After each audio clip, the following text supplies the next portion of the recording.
On today's show, yes, it is true that the San Diego Padres are expected to roll back a little bit in their payroll, but in honor of Cyber Monday as well, let's still talk about the top free agents of this 2024 free agent class, including a little fellow you might have heard of named Shohei Ohtani. Is it feasible? Is it possible? Well, whatever. It's still fun to talk about, so let's get into it. You are Locked On Padres, your daily San Diego Padres podcast. Part of the Locked On Podcast Network, your team every day.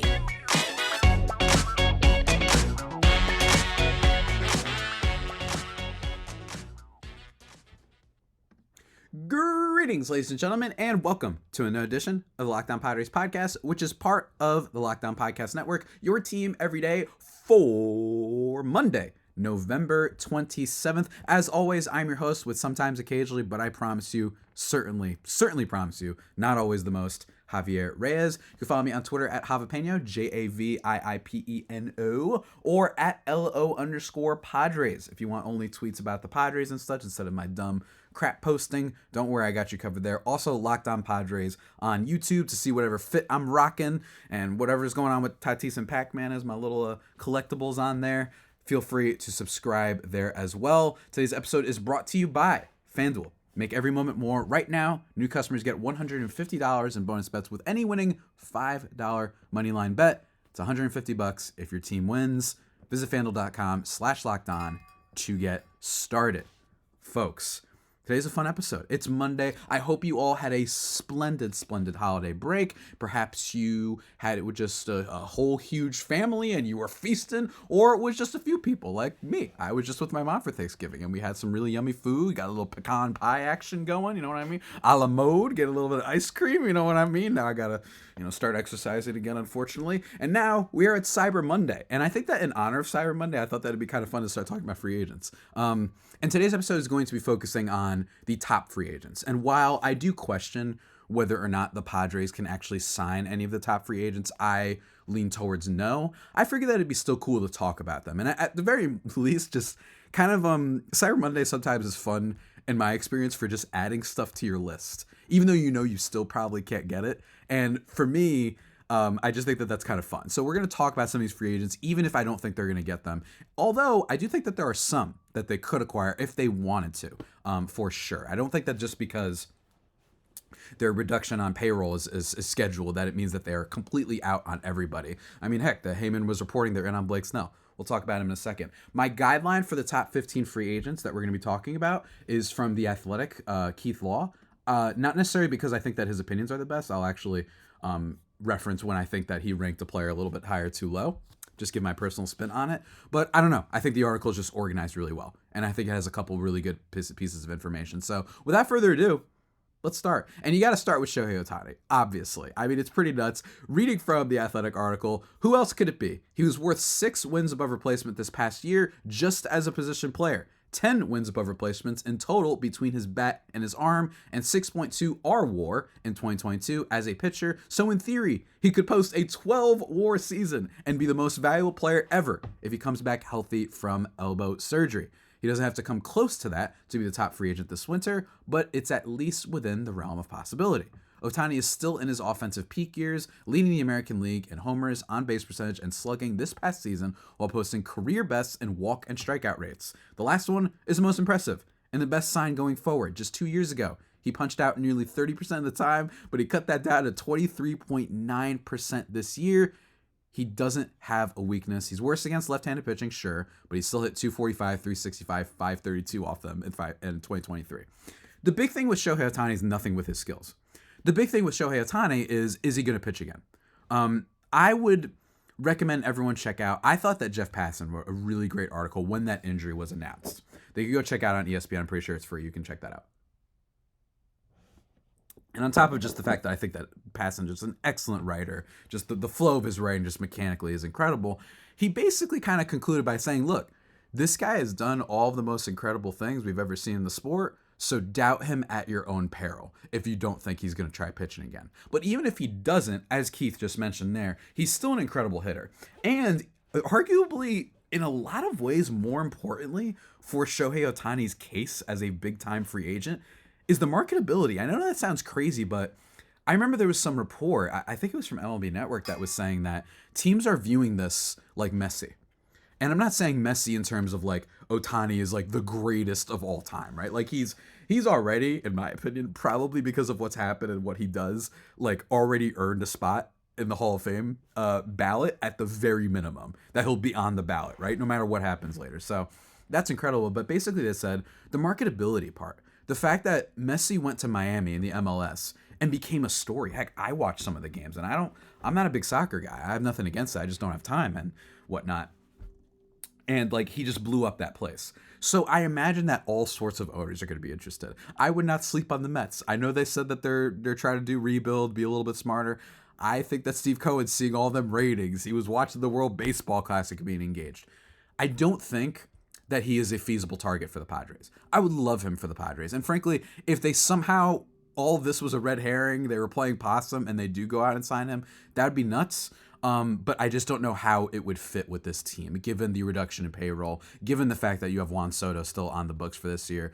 I think estimated about like $30 million in arbitration is what he's estimated to get. I can go check that in a second, but I think with all of that, I just don't think that it's very plausible, right, for them to be able to do it. It's estimated on Spotrac at $27 million.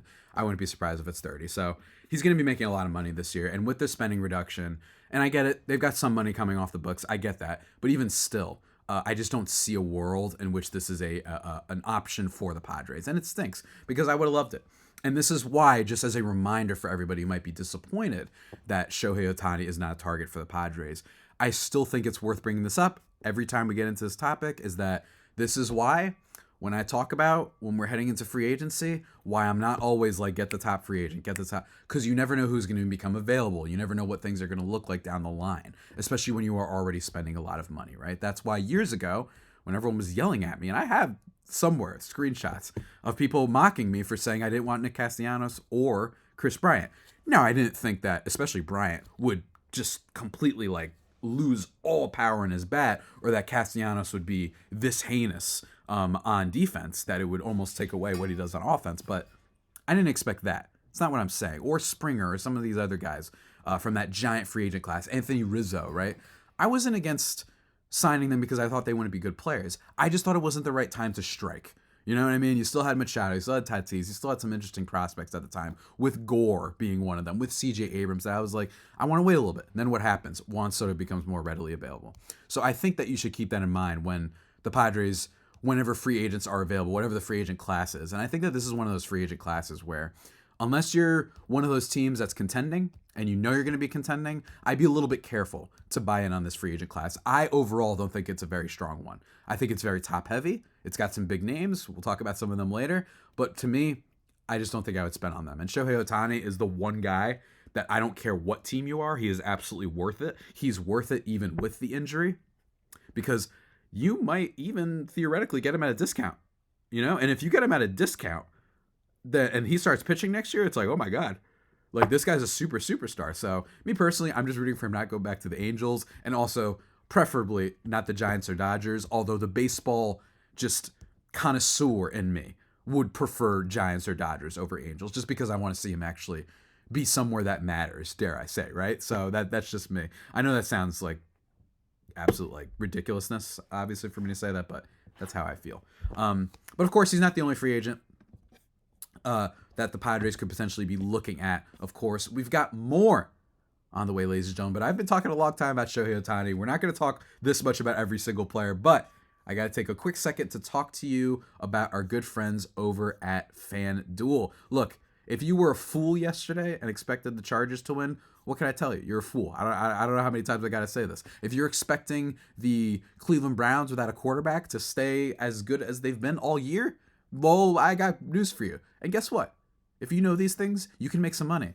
You can make some money line bets. And over at FanDuel, they've got you covered. Right now, new customers get $150 as bonus bets with any winning $5 bet. That's $150 if your team wins. Not bad, right? Not too shabby. I like that deal very much. If you've been thinking about joining FanDuel, there's no better time to get on the action. If you don't want to just bet the team and you feel good about a certain player, don't worry. They got you. They got you on point spreads. They got you on player props. They got you on over-unders. Oh, will Keenan Allen have more than 15 catches because Justin Herbert and the Chargers have no other competent receivers on their team because they drafted the wrong one? Yeah, you could probably bet the over on Keenan Allen receiving yards and catches every week, and you probably could do well there. So go check that out, guys. Visit FanDuel.com/lockedon to kick off your NFL season of betting. FanDuel, official partner of the NFL.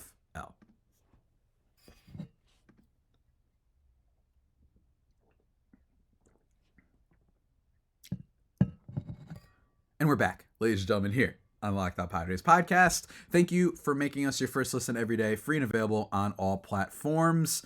Again, hope everyone had a very nice, splendid holiday break. I know I certainly enjoyed the flack I got for a Blake Snell tweet saying he gone, and it got like 800 likes or whatever it was, and people saying, yeah, he's gone, but this guy's an idiot. He has the worst Padres podcast, all that stuff. I was like, look, man, it was just a joke. And speaking of Blake Snell, he's actually not the number 2 free agent, according to Keith Law. It is Cody Bellinger of the Chicago Cubs this year, /307, 356, 525 slugging, total bounce back, basically became what he was back with the Dodgers. Which, hopefully, I'm really hoping that the Dodgers aren't going to, like, bring him back and be like, all right, we sent him on sabbatical for a year, and now he's ready to come back to us. Hopefully that doesn't happen. I don't think it would, although it would be hilarious. Bellinger is a fascinating free agent because he was hurt and had all these weird issues, but even if he was hurt, the guy was still pretty bad. He was basically the Dodgers' Trent Grisham. Still a pretty capable defensive player. For the Padres, this would be great, obviously, if you could somehow swap in. You can trade Grisham as part of a package, send Zavala and some other guys and whatever, get a good backup, back end starter or maybe some bullpen help. I'd love that. And then you sign Cody Bellinger, of course. That would be a lot of fun. But again, I think the guy's going to be too pricey. I think that there's a world where, and as Keith Law mentions, he thinks free agent market runs on recency bias, and I think he'll get 6 and 7 year offers approaching $200 million. I do not think that is a feasible offer for the Padres to be able to stomach, at least right now. They could have before, maybe, and I'm not necessarily hating on it because it's true. Bellinger had an incredible year, but you still got to remember, yes, he was hurt, but still, those previous years, he was a mess. Like, it's really crazy how bad he was. And this was such an improvement for him that, like, he's, in my opinion, aside from Ohtani, like, I understand him being number 2. He is one of the most fascinating free agents. Because if you just look at, like, if you looked at weighted on base, literally only Trent Grisham was as bad as him offensively for the past few years specifically. And I've looked this up many times since the second half of 2021. I like bringing up second half for Grisham of 2021 because that's when it really fell off. He was good in the first half of 2021, by the way. If you go look that up, he was actually quite good. And I thought my little dark horse MVP talk, I thought that might actually work out, but it didn't. So Bellinger, really super stud. I actually think the Cubs, it'd be interesting if they don't re-sign him after him being like their MVP candidate and like kind of bringing them back from the brink and being really surprising and make them competitive. So really curious to see where he goes. Don't sleep on the Giants though, because I do think the Giants are going to be spending big time. So every free agent I bring up, in fact, I think is a target for the Giants, which worries me. Number 4, Yoshinobu Yamamoto, right-handed pitcher. I mean, he says Yamamoto might be the best pitcher in MPB right now, and his stuff should certainly allow him to be above average starter here. He's got incredible extension. It's impossible to know what pitch is coming. This guy is a stud. And I'm really, really excited. And hey, I remember, it feels like, I don't know about you guys, but it feels like a lot of the international free agent signings of late have just been all bangers. We've got Ha-Seong Kim, obviously, with us. We have, who was it for the Mets? Kodai Senga was really, really good this year. Like, low-key, I think he was like 4th in ERA. Like, he was good, the ghost fork pitch or whatever. Really, really cool. It's a little bit of an unusual delivery, but the extension helps, allows him to get more spin on the ball, more vertical, more horizontal stuff. He just tricks you.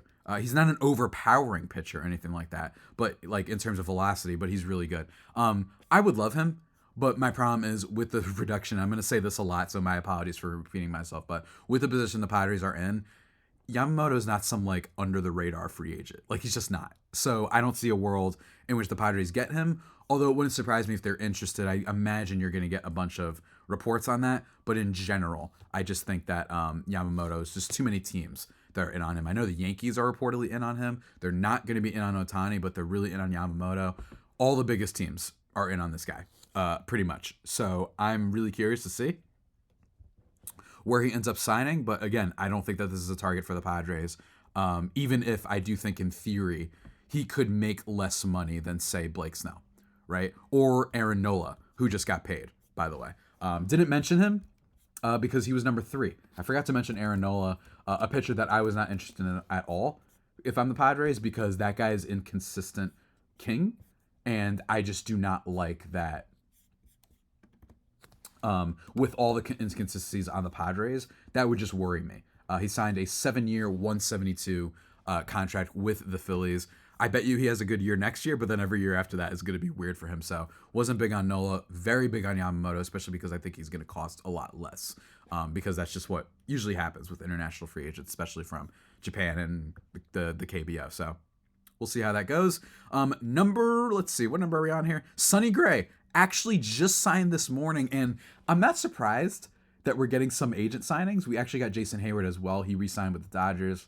A little unfortunate because they really brought the best out of him that he's seen in a while. He's 33. Sonny Gray's been good before. He's actually someone I thought the Padres, I heard like little tiny rumblings that they might have been interested in him at one point in time. Makes sense. He's really solid, but he's 33, and I don't like that he didn't miss a single start. He led the American League in FIP, and he finished second in both Base WAR and F WAR, Baseball Reference WAR, and Fangraphs F WAR. Fangraphs WAR, thanks to a combination of some of the best control. He had really good home run rate stuff. I just feel like a regression is due. He just signed with the Cardinals, I believe. Let me see if I could find what he actually signed for. I actually don't have it right off the top of my head. But he signed with the Cardinals. Congratulations, by the way, to the Cardinals finally investing in starting pitching.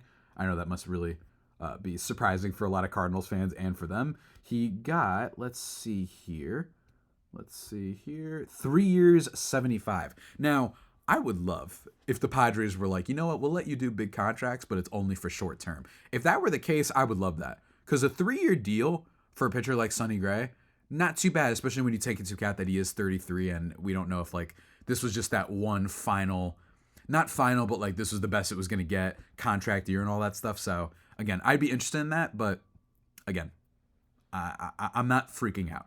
I like the idea of the Lugo Michael Wacha, which we're going to be talking about later in the week. But shouts to him. Jordan Montgomery, number 6 on Keith Law's list. This year, 3.2 ERA over 188 and 2/3 innings pitched. He is this year's postseason super stud. Every year, there's a guy who goes nuts in the postseason, or at least plays above. And it's usually like decent players. For example, who's the guy that's on the Dodgers? Chris Taylor. Chris Taylor is like a really solid player for the Dodgers, right? But after he had like an amazing postseason in 2022, or I'm sorry, in 2021, he overall had a great season. It was his first All-Star selection as well. 20 home runs to go with that, 13 stolen bases, good on-base percentage. Just a really nice, solid utility player. But what happens sometimes when you extend utility players? And what happened is he had such an amazing postseason that it happened. And then the year after, 221, 304, 373. He's basically their Jay Cronenworth in a lot of ways, the Dodgers. So, hey, Preller's not the only one who makes mistakes with these guys. And this year he was slightly better with a 420 slugging percentage. That was a lot helpful. Slightly better. He's a decent player, but that postseason was huge for him. I think Jordan Montgomery is a little bit the same. He's a solid starting pitcher. And I do like that after undergoing Tommy John, he hasn't really missed time since then. I do like that. And I do like that his whole thing was just being solid before. I do like that. Like a solid starting pitcher. And frankly, it was kind of amazing that the Cardinals had acquired him last year from the Yankees. Like looking back, that's kind of wild that they gave up just Harrison Bader for him. And then here he is being a postseason hero and apparently just big wife guy with, what was the comment he said? That she likes how dumb I am or something like that. That's why it works. I was like, what a king. So love Jordan Montgomery. Could be an option for the Padres. I don't think that this would be a giant deal. I do think that the postseason stuff is going to be a big part of this. I do think that the home run stuff scares me. 37 homers since the start of 2022. That does worry me a little bit, but I just think he's solid. But again, is he solid enough for me to want to pay that overpay? In my opinion, not overpay. That's the bump that he's going to get because of the postseason? In my opinion, no. I'm still comfortable with the Darvish, Musgrove, Lugo, Waka world, that sort of thing. So I'm cool with that. But hey, whoever gets him could be great. Next pitcher up, Blake Snell. I know, this is weird. I have to admit, kind of wild that our guy Keith put Jordan Montgomery and Sonny Gray ahead of Blake Snell. To me, that's a little bit nuts. 31 years old, 2.25 ERA. He had a 6 base WAR, 4.1 FWAR, although I don't like using that too much for pitchers. 180 innings pitched. And basically, he brings up all the examples that I brought up. I've talked about Blake Snell a bunch, whether or not the Padres can re-sign him. They're reportedly interested. I love him. Again, that tweet that I posted over the weekend was mostly a joke. I know that he's from Seattle. You guys don't have to yell at me. I'm very, very well aware. Just go look at the Locked On Padres account to see some of the replies to that. I'm very well aware. And you know what? I might do that again just to mess with people. I'm going to post that when he's like at a Washington, like the football game. I might do it again just to mess with people. But I agree with Keith's points that he makes here. He's led his league in ERA twice, 2023 and 2018, when he also won the Cy Young, but those are also the only 2 seasons when he's thrown more than 130 innings. And a big part of his performance this year was unusual success in stranding runners on base. His left on base percent was 86.7%, the highest in baseball by more than 6 points. That's not sustainable, and when you're walking as many guys as he does, and you aren't stranding runners at a league-leading rate, and you aren't stranding runners at league-leading rates, you're going to give up more runs, which is what his FIP of 3.44 indicates. Now, 3.44 FIP, not the worst in the world, not the worst. He's a good pitcher, just not a number 1 starter or someone who projects to sub-3 ERAs, and he hasn't been very durable in his career. If someone's paying him to be a mid-rotation guy, they'll capture some upside in his healthy years to make up for the years when he can't pitch as much. But if he gets paid like a number 2 or better, he probably won't produce up to the level of the contract. Now, I still think that him being listed behind Gray and behind Jordan Montgomery is a little bit unfair. And I get it. I really like Jordan Montgomery, but Jordan Montgomery is also 31. It's not like he has age going for him either. And again, I talked about this, and not to mention the really good Padres defense behind him, not to mention Ruben Niebla. I think he would be great if he was with the Padres next year. But the amount that it's going to cost, it's probably in the Robbie Ray range, but probably more because of the Cy Young win. And in my opinion, I don't think the Padres pitching staff and their payroll situation is conducive to them being able to bring him back. I do think he's gone. I think a lot of people think he's gone. I just don't think that it's the right team for him. If I'm a team like the Orioles, if I'm a team like the Cardinals, if I'm a team like let me think here. I know the Braves have been rumored. The Giants, the Dodgers.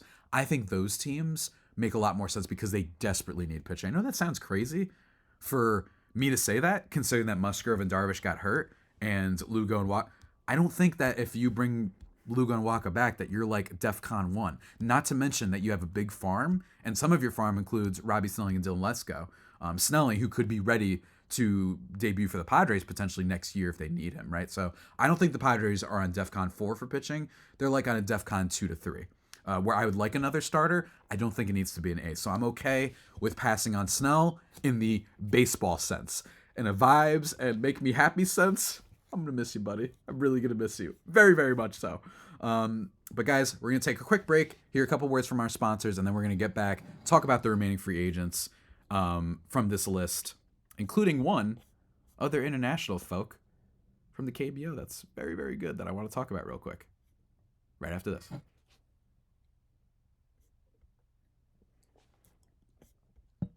And we are back, ladies and gentlemen, here on Locked On Padres. Let's get into it. Let's keep it going. No time to waste. Keeping up the free agents. Eduardo Rodriguez is the next one. 3.30 ERA. This is a FIP king, this guy, because he had a low FIP for years. Then he had that weird first season with the Tigers, and then he decided to stay with the Tigers. Very famously, if you remember, one of the funnier things that happened this year is that they tried to trade him to the Dodgers, and the guy said no. And a lot of people were giving him flack for that, like, oh, he doesn't want to win. Maybe he's just content with his life. This is a guy who just kind of had to leave the team for a bit last year. And maybe he said, look, I'm making money and I'm happy where I am. Like, maybe he just likes living in Detroit. He likes his living situation. That's why players like negotiating these things into their contracts. So I don't know why people were giving him crap for exercising something that he got in his deal. That's just ridiculous to me. But Eduardo Rodriguez, solid starter.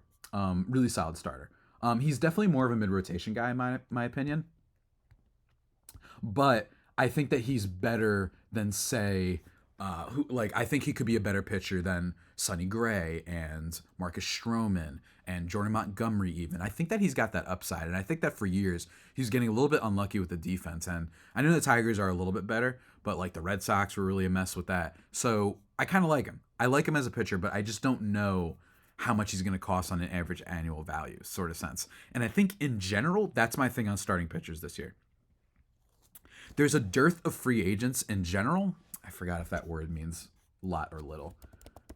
Am I using that correctly? A scarcity. Okay, there is a dearth of pitchers around. A dearth of free agents overall. So as a result, people are going to want those top starting pitchers, in my opinion, because I feel like this is just how it goes. You can never have too much pitching, right? So the top guys are going to go for probably more money, and there's going to be someone that gets overpaid. I'm not saying it's Eduardo. I'm not even saying it's Blake Snell. But I think one of these guys is going to get overpaid because they were the best available starting pitcher. And that's what happens. And considering that it's not like there's all that many position players either, that's why. I mean, the next guy that we're talking about is a great example of that, and that's Matt Chapman. Third baseman, 240, 330, 424 slash line, 3.5 F4, if you go by that. Man, I loved Matt Chapman for a while. Defensive stud, really like him. He's going to give you great defense, and he's going to give you power. This past year, if I'm not mistaken, let me see how many home runs. He actually only had 17 home runs this year, which is weird. Might have got a little bit unlucky in that regard in terms of like home run fly ball rates, but 17 home runs, and he's had I thought this guy was an MVP candidate for a while. And he's a solid player, don't get me wrong. He was a little bit weird in 2020 when he hit below, his on base was below 300, but in general, strikes out way too much, 27% in 2022, 28.4% this year. His isolated power went down by nearly 20 points. He had a 319 BABIP, which is much higher than his career norm. Look, I think he's a solid player. And in general, I do remember saying that if the Padres didn't re-sign Manny Machado last year, that I was like, I'm totally cool with taking a flyer on Matt Chapman. Then he was on fire for a little bit, and then he tailed off, which is unfortunate. But as Keith brings up here, never a great hitter for average or on base ability. He lost something at the plate as well, struggling more than ever with velocity. He whiffed 17.9% of the time on pitches 95 plus, up from 13.2% over the 2021-2022 period, and had more of his batted balls go to the opposite field than in any prior season in his career. In fact, all 8 extra base hits he had that left the infield on pitches 95 plus mile per hour went the other way. He hasn't lost strength, certainly, with extremely strong exit velocity and hard hit rates, but he lost some bat speed, and while he's young for that to be happening, it's at least a cause for concern going forward. It's also always possible it's a one-year blip, and the 5-WAR version is still in there, but I'd price in some of this early decline risk into any offer. I agree. Now, if we didn't have Manny Machado, I'd be all over this guy, because my thing would have been, you probably don't have to pay too much for him, and at least you're going to get a good glove, and heck, maybe they can figure something out. Although I don't trust the Padres' development when it comes to hitters. So solid player. Would I have preferred him over Machado? Obviously not in a vacuum. If I knew that we didn't extend Machado, that could maybe give us more leverage in extending Soto, and maybe we get Chapman instead, that I might have been on. But again, these are all theoretical. Next free agent I want to talk about, Lee Jung Ho. Jung Hoo-Lee. I'm really excited about this guy. Really excited. Outfielder in this past year for the Kiwoom Heroes, 318, 406, 455 slash line. He's a contact hitter. This guy might be in a way, a Jay Cronenworth type. The guy doesn't whiff on anything. He might be a Stephen Kwan type. I think that's a really great comp. And I'm going to go even further that comp.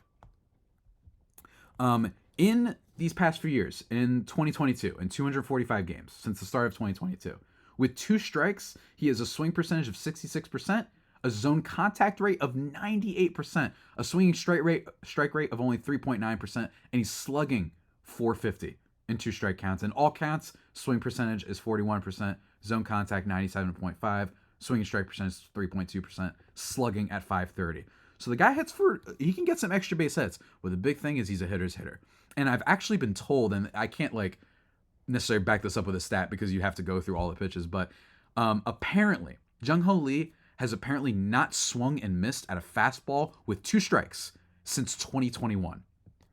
Those are video game numbers. That's the type of stuff that you hear like on a next gen stats thing, and you're like, what the heck?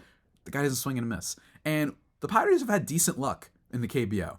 You know what? He's 25 and he's an outfielder, right? And as he mentions here, he led the league with a 5.1% strikeout rate, and no one else was below 8.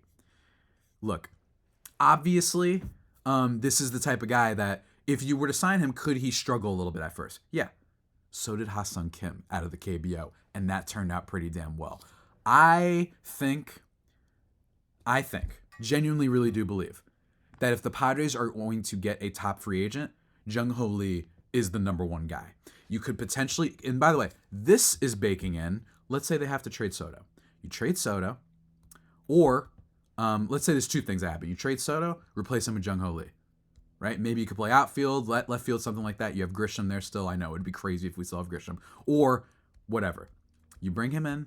He could be a solid pitch, bat-to-ball skills guy. I already mentioned those whiff stats. Really love him in that department. Or you keep Soto this year, and then you trade Grisham and a couple other guys. Go get yourself a starting pitcher. Maybe Corbin Burns is out there somehow. Maybe somehow you give up a haul for Dylan Cease or Tyler Glasnow, one of those, some of the big name markets, guys on the market apparently, the trade market. You keep Soto for one more year, and then you say, screw it. If we lose in the free agency, that's fine, but we'll bring in this guy and have an outfield of potentially, again, I'm just daydreaming. We're just having fun today. It's Cyber Monday. What do you want from me? Soto, Jung Hoo-Lee, Tatis. I like it. If he's not good immediately in center field, no problem. You maybe have someone like Jose Ozokar to take place. Maybe you have our boy Jackson Merrill. Maybe you call him up. You do what you did with Abrams and Ha-Seong Kim. Now, I think that you shouldn't have called up Abrams, but Jackson Merrill seems like he's a little bit more ready. You know what I mean? Abrams, it didn't seem like he was actually ready. Jackson Merrill does seem like we could see it. Now, I know that this is just daydreaming, but say Jung Hoo-Lee struggles or whatever, but like, and I imagine if he struggled that like you're paying him a contract so he'd still play there. But if things go bad, I could see a world where Jackson Merrill's like a bench player. Maybe you bring him in every now and then. You bench some guys. Maybe you can move off Cronenworth. I think that this is the most exciting potential top level free agent for the Padres to get. I already mentioned that stuff.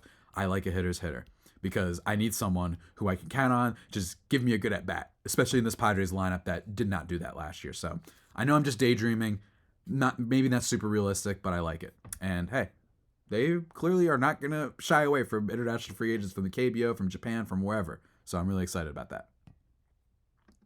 Next free agents, just to quickly skim through that I want to talk about. Marcus Stroman. He had a 2.47 ERA and 3.34 FIP on July 1st, but he cratered in late June. A little bit of a diva, which I don't love. Not that all these other guys I haven't talked about are definitely not divas. I don't know. But a little bit of a diva. I think he's a solid pitcher.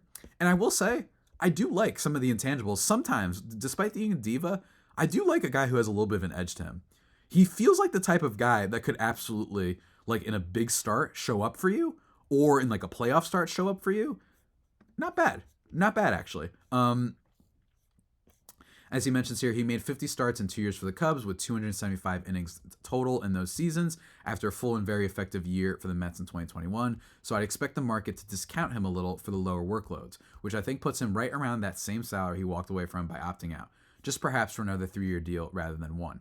If Stroman is someone you can get for like 12, 15 million a year, I know that sounds like wishful thinking, especially in a market like I was mentioning earlier with Montgomery. Wouldn't hate it. I would not hate it. Although I don't like that sometimes he gets lit up, and again, he's a little bit of a diva in a lot of ways, but I'm not going to get into that, especially because I do know some other stuff. Shoto Imanaga, left-handed pitcher, Yokohama Bay Stars. He was very good last year. Not going to lie, I don't know too much, but he has a really great 4-pitch mix that helps him project as a middle rotation starter. Not going to get as much as Yamamoto, obviously, but as Keith Law mentions here, aim for more, the Kodai Senga 5-year, $75 million deal. And that was a huge bargain. So don't sleep on this guy if you're trying to go bargain bin hunting. Although I already told you, I don't necessarily know if I want to go for the top free agent pitchers because I think there's going to be a lot of overpays. That's just me. Kyle Hendricks. Yeah, I know. Guys, this is not a great starting pitching class. But how much is this guy going to cost? Probably not much. If the Padres say, let's bring in one of two, Lugo or Waka, and they say we'll get Kyle Hendricks for barely anything, I don't mind it. I don't mind. It's not the worst idea in the world. But this is a little bit of a bounce back year for him, and he looks like he fell off. This is not a guy who pitches for strikeouts. Makes me nervous. It makes me feel like he just had that one extra good year, and this could go south fast. I'm not saying south in the sense of Rich Hill bad, right? Like where he fell off, but I don't know. He's just a little bit scary with some injuries piling up. I don't like him as much. Heimer Candelario, third base. Obviously, we don't need him. Could he be a potential DH for them? Maybe. But he's a potential 2.5 win type of guy. I think he could be interesting. Career high in home runs with 22 and a 117 WRC plus. I don't know. I don't know. But if he's an average defender, could you slot him in as a DH guy? I don't know, man. I don't know. He could be interesting if you got him for less and if we knew Manny was out for a little bit and he could be like that replacement guy. That'd be interesting. But I don't think Candelario makes sense for this team. Infielders in general don't really make sense for this team, except for the last guy we're going to talk about, Rhys Hoskins, first baseman. I only want to talk about Hoskins in this sense. If there is a trade that you can offload Jake Cronenworth. Now, I don't think that they're going to be able to because I think 7 years is too much. Probably going to have to attach a prospect. Like I said, maybe can you send him to a team that's rebuilding? Sure. Send him to the Brewers, whatever. They probably won't care. But you probably have to give up a decent prospect with that. I don't know what they're going to do with him. I cannot believe they gave him that 7-year extension. I still can't believe it. If somehow they move off of it, Rhys Hoskins is a fascinating flyer in a similar vein of Michael Conforto. Guy who missed a year, is going to be entering free agency. Guy who probably would have got paid more, would have been viewed higher before entering the market, if not for the injury. Hoskins hits for a lot of power. He's annoyingly streaky. He's at first base sometimes and actually quite frustrating. But his 2022 WRC plus of 122 would have tied him for 5th among qualified first basemen in baseball last year with Paul Goldschmidt. The potential for that should at least get him some high value 1-year offers in $20 million range, although he should be looking at 3-year deals at a similar AAV. Even if they don't move off Cronenworth, 1 year for Hoskins as your DH, who can be frustrating. Hoskins goes dead at points. That's just what he does historically. But he's a below average kind of defender. 1 year, take a flyer on him, similar to what the Cubs did with Cody Bellinger. He's the other one that I want to look at. So Jung Hoo-Lee and Rhys Hoskins. Those are 2 free agents that I'm keeping my eye on. And obviously this a lot depends on what they do with Soto, if they're going all in, whatever they're doing, right? You bring him in to be kind of your DH, not bad. Now the problem is, will he want to sign and play as a DH, right? Or maybe he's a part-time DH, whatever it is. I don't know, right? Now I would prefer figuring out, but the Cronenworth thing throws such a monkey wrench in this whole thing because, Cronenworth already got paid, but Hoskins and Agent, they're going to probably want him playing first because that gives you more value, right? So I could see that, but even still, with this Padres team, he's the type of guy that could carry your offense for a week. Might go dead quiet for the week after, but as a DH, he would be pretty amazing, man. I'd be pretty fascinating, but I just don't see him necessarily doing that and maybe devaluing him heading into the next year for free agency. At least I don't see it, but what do I know? I don't know anything in a lot of ways. We'll see, though. We'll see, ladies and gentlemen. Those are the top free agents that I want to keep my eye on. I think Jung Hoo-Lee would be the dream. I do. Obviously, guys like Yamamoto are out there, but me personally, I think they're going to get outbid by other teams that are going to have a little bit deeper pockets for guys like that. Same thing for Ohtani. Same thing for Snell. Same thing for Jordan Montgomery, who I think might get overpaid a little bit. So I'm not into it. The Padres are not in a position right now where they can super spend, and I don't think they have to be. So I would not use today's episode to be discouraged. But I would use today's episode to be like, hey, if there is a top guy, it'd be one of those 2. In my opinion, those would be the 2 that I'd be interested in. I would want some bats just to be a little bit more consistent there because I think that they have some moves to make. There is so many different possibilities for the Padres to go in. They could go trade happy. They could blow up their damn farm again and just say, whatever, we'll figure it out later. They could trade for Dylan Cease, Corbin Burns, Devin Williams. Heck, they could do Giolito or something like that. I don't know. But they could do all sorts of things. They could just be like, hey, Jackson Merrill might be our starting center fielder. Hey, we'll trade Trent Grisham for bullpen help. Hey, we need to offload Cronenworth. That way we can get more value out of first base. whatever. I can see so many issues. They are not in the worst position ever, guys. And while, yes, I know it's a little bit depressing to hear that they're not going to be in my opinion, on a lot of these top free agents, the potential's there. And remember, they weren't actually that bad. They were just heinously, egregiously not good in the clutch. Since one of the great unclutch teams ever. The Mets were just bad. The Padres were just unclutch. And I think that they were so historically bad in those situations that is why so many changes may be on the way. But we'll have to see, ladies and gentlemen. Hopefully you enjoyed today's episode. I know I did, enjoying and nerding about, even if it was a little bit more general baseball, about these top free agents. Let me know your thoughts in the comments. You can tweet at me. You can be mean to me. I don't care. Send whatever comments you have, what you want to see improved on the show. If you want to send some thoughtful criticism, that's always welcome.